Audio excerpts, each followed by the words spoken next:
Kochi cancer research centre ഈ മാസം നാടിന് സമർപ്പിക്കും. ഒന്നാം ഘട്ട പ്രവർത്തനങ്ങൾ ആരംഭിക്കുന്നതിനായി 159 പുതിയ തസ്തികകൾ സൃഷ്ടിക്കാനും സർക്കാർ തീരുമാനിച്ചു. കഴിഞ്ഞ ദിവസം ചേർന്ന മന്ത്രിസഭാ യോഗത്തിലാണ് തീരുമാനം. തിയോഫിൻ ചേരുന്നുണ്ട് വാർത്തയുടെ വിശദാംശങ്ങളുമായി. തിയോഫിൻ, സാധാരണക്കാരടക്കം ഏറ്റവും കൂടുതൽ പ്രതീക്ഷ വയ്ക്കുന്ന ഒരു സംരംഭത്തിനു കൂടിയാണ് ഇപ്പോൾ തുടക്കം കുറിക്കാൻ പോകുന്നത്. എന്തായാലും വലിയ രീതിയിലുള്ള പ്രതീക്ഷയുണ്ട്. ഒപ്പം തന്നെ നമുക്കറിയാം ഈ മറ്റുള്ള ആശുപത്രികളെയൊക്കെ വെച്ച് നോക്കുമ്പോൾ വലിയ രീതിയിലുള്ള തുക കുറയും എന്നൊരു പ്രതീക്ഷ കൂടി സാധാരണക്കാർക്ക് ഉണ്ടാകും. എങ്ങനെയൊക്കെയാണ് അതുമായി ബന്ധപ്പെട്ട വിവരങ്ങൾ നാടിന് സമർപ്പിക്കാൻ പോവുകയാണ്? വിശദാംശങ്ങൾ.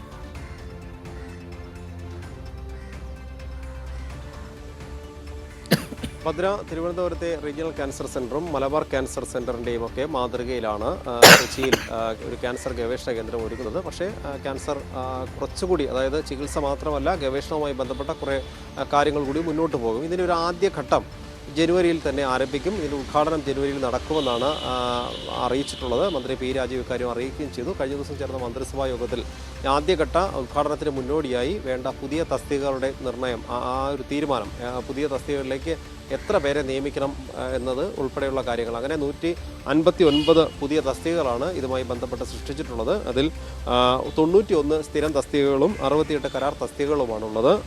അക്കാഡമിക് വിഭാഗത്തിൽ 8 പ്രൊഫസർമാരെയും 28 അസിസ്റ്റന്റ് പ്രൊഫസർമാരെയും നിയമിക്കാൻ തീരുമാനിച്ചിട്ടുണ്ട്. നഴ്സിംഗ് സൂപ്രണ്ട് മുതൽ സിസ്റ്റം മാനേജർ വരെയുള്ള 18 വിഭാഗങ്ങളിൽ അത് നോൺ അക്കാഡമിക് വിഭാഗമാണ്. അതിലും പുതിയ തസ്തികകൾ സൃഷ്ടിച്ചിട്ടുണ്ട്. നേരത്തെ നിർമ്മാണം തുടങ്ങിയതാണ്, പക്ഷേ അത് കുറച്ചു കാലമായി മുടങ്ങിക്കിടന്നിരുന്ന നിർമ്മാണം 2021 അത് പുനരാരംഭിച്ചത്. അതിനുശേഷം 2021 മുതലുള്ള നിർമ്മാണ പ്രവർത്തനങ്ങളൊക്കെ സമയബന്ധിതമായി തന്നെ പൂർത്തിയായിട്ടുണ്ട്.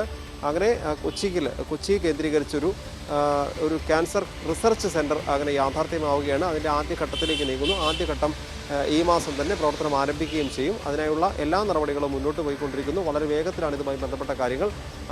ഇനി വളരെ വേഗം അതായത് തസ്തിക നിർണ്ണയം പൂർത്തിയായ സ്ഥിതിക്ക്, അല്ലെങ്കിൽ പുതിയ തസ്തികകൾ സൃഷ്ടിച്ച സാഹചര്യത്തിൽ ഇനി ഡെപ്യൂട്ടേഷൻ ഉൾപ്പെടെയുള്ള കാര്യങ്ങളൊക്കെ സ്വീകരിച്ച് പുതിയ നിയമനങ്ങൾ കൂടി ഉൾപ്പെടുത്തിക്കൊണ്ട് തന്നെ വളരെ പെട്ടെന്ന് ഈ തസ്തികകളിലൊക്കെ ആളുകളുണ്ടാകും. അത് എത്രയും വേഗം പൂർത്തിയാക്കിക്കൊണ്ട് വളരെ വേഗം തന്നെ ഇതിൻ്റെ ഒരു ഉദ്ഘാടന ചടങ്ങിലേക്ക് പോകാനുള്ളൊരു തീരുമാനത്തിലാണ്. അതിനുവേണ്ട കാര്യങ്ങൾ വളരെ തീവ്രഗതിയിൽ തന്നെ മുന്നോട്ട് പോയിക്കൊണ്ടിരിക്കുകയാണ്. നിർമ്മാണ പ്രവർത്തനങ്ങൾ പുരോഗമിക്കുന്നുണ്ട്. ക്യാൻസർ റിസർച്ച് സെൻറ്ററിൽ ആവശ്യമായ പ്രധാനപ്പെട്ട ഉപകരണങ്ങളൊക്കെ സ്ഥാപിക്കുകയും ചെയ്തിട്ടുണ്ട്. ഇതുകൂടാതെ തന്നെ ക്യാൻസർ റിസർച്ച് സെൻറ്ററിനോട് ചേർന്ന് തന്നെ ഈ ക്യാൻസർ റിസർച്ച് സെൻറ്ററിലേക്ക് 100 ബെഡുകളുള്ള ഒരു യൂണിറ്റാണ് ആദ്യം ആരംഭിക്കുന്നത്.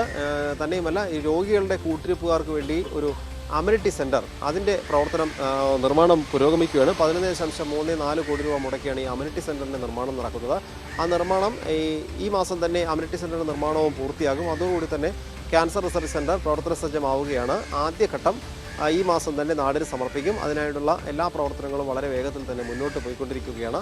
എന്തായാലും തന്നെയുമല്ല, ഇതിനകത്ത് ഇപ്പോൾ തസ്തിക നിർണ്ണയം നമ്മൾ കഴിഞ്ഞ ദിവസം മന്ത്രിസഭാ യോഗം തീരുമാനിച്ചതാണ്. അത് ഒരു വിദഗ്ധ സമിതിയെ ഇതിനുവേണ്ടി നിയോഗിച്ചിരുന്നു. ആ വിദഗ്ധ സമിതിയുടെ നിർദ്ദേശപ്രകാരമാണ് 159 തസ്തികകൾ പുതിയതായി തീരുമാനിച്ചിട്ടുള്ളത്. ഇത് ഈ ക്യാൻസർ സെൻറ്ററിന് ഞാൻ നേരത്തെ സൂചിപ്പിച്ചതുപോലെ തിരുവനന്തപുരത്തെ RCC, Malabar cancer research centre, ഇത് രണ്ടിൻ്റെയും മാതൃകയിൽ തന്നെയാണ് തസ്തിക നിർണ്ണയം ഇവിടെയും. കാരണം അതേ രീതിയിൽ തന്നെ എല്ലാ പ്രവർത്തനങ്ങളും മുന്നോട്ട് പോകുന്നതിന് വേണ്ടി എത്രത്തോളം ഉദ്യോഗസ്ഥർ വേണം എന്നുള്ളതാണ്. അങ്ങനെ അത്ര ഡോക്ടർമാർ, പ്രൊഫസർമാരൊക്കെ ഉൾപ്പെടെ എത്ര പേർ വേണം എന്നതിൻ്റെ ഒരു അടിസ്ഥാനത്തിലാണ്, ആ ഒരു പഠനത്തിൻ്റെ അടിസ്ഥാനത്തിൽ വിദഗ്ധ സമിതി നിർദ്ദേശപ്രകാരമാണ് 159 തസ്തികകൾ പുതിയതായി ഉണ്ടാക്കുന്നത്. അതിൻ്റെ അടിസ്ഥാനത്തിലാണ് ഇനി അതിൻ്റെ തുടർ നടപടിയായി മറ്റു കാര്യങ്ങളിലേക്ക് വളരെ വേഗം പോകും. കാരണം മന്ത്രിസഭാ യോഗത്തിൻ്റെ ഒരു തീരുമാനം വന്നതിന് പിന്നാലെ തന്നെ ഇനി വേഗം തന്നെ ഈ തസ്തികകളിലൊക്കെ നിയമനങ്ങളാകും.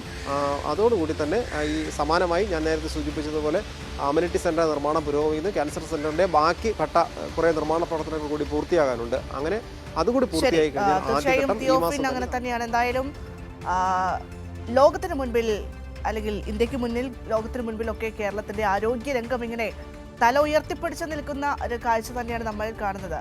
തിയോഫിൻ സൂചിപ്പിച്ചതുപോലെ തന്നെ RCCയുടെയും മലബാർ ക്യാൻസർ സെന്ററിന്റെയും ഒക്കെ മാതൃകയിലാണ് കൊച്ചി ക്യാൻസർ റിസർച്ച് സെന്റർ ഈ മാസം നാടിന് സമർപ്പിക്കുന്നത്. ഒന്നാം ഘട്ട പ്രവർത്തനങ്ങൾ ആരംഭിക്കുന്നതിനായി 159 പുതിയ തസ്തികകൾ സൃഷ്ടിക്കാനും സർക്കാർ തീരുമാനിച്ചിട്ടുണ്ട്. ഏറ്റവും പ്രധാനപ്പെട്ട കാര്യമെന്ന് പറയുന്നത് കൂട്ടിരിപ്പുകാർക്കുള്ള അമ്യൂണിറ്റി സെന്ററിന്റെ പ്രവർത്തനം കൂടി ആരംഭിക്കുന്നു എന്നുള്ളതാണ്. അത്തരത്തിൽ ആരോഗ്യ മേഖല ഇങ്ങനെ തല ഉയർത്തിപ്പിടിച്ച് നിൽക്കുകയാണ്.